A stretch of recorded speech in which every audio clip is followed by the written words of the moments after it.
Alright, we are making it out for my first thoughts on the Ohlins rear shock on the Triumph Bobber Black.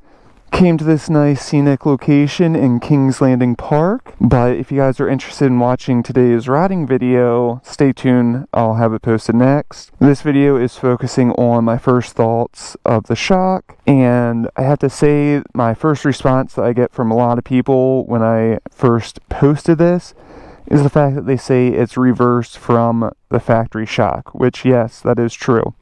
The reason why I did this is kind of three reasons. The first reason is how the sticker is on the shock, showing that it should be set this way, as well as in the owner's manual, it actually has it, I'm not saying that it should be installed this way, but the picture more or less shows it this way. And then third reason, main reason, is you can actually get to all the adjustments.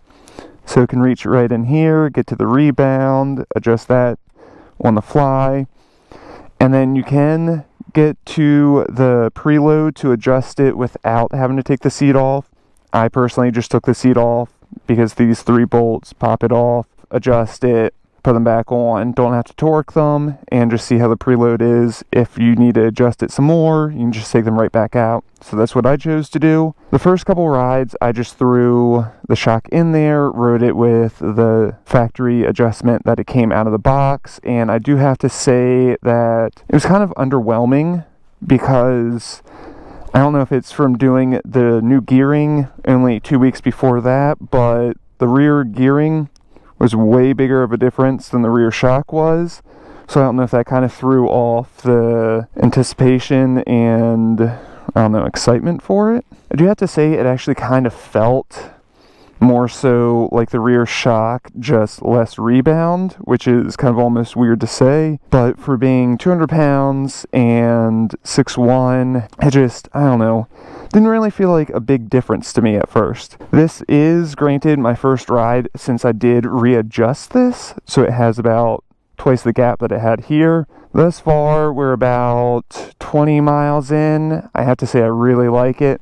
I originally tried to turn up the rebound to see if it made a difference, and it just felt more pogo sticky, so I readjusted that back down and adjusted my preload. I don't necessarily want this to be a review on it. Honestly, just you need to take time to get this tuned in. I think once you get it tuned for your riding style, it is already much better than what it was when I originally threw it in, and I know that just tuning it more will be even better. But I do have to say that if this is one of your main goals, if you really have an issue with the factory shock, it is definitely worth it. If you're at the point where the factory shock is doing pretty good for you, but if you ride more aggressive, yes, it's worth it. If you're just a casual rider and the rear shock does pretty good for you, honestly, I would just say save the money besides buying a new rear sprocket. I hope this will help you decide on this. I will do a review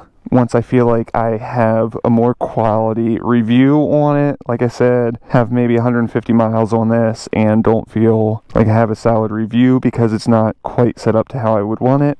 Hopefully this video helps you guys out. If you guys have any questions or comments, leave them down below. And if you guys have a aftermarket rear shock on your bobber, comment down below and let me know if you guys agree or disagree, as well as how you have it set up.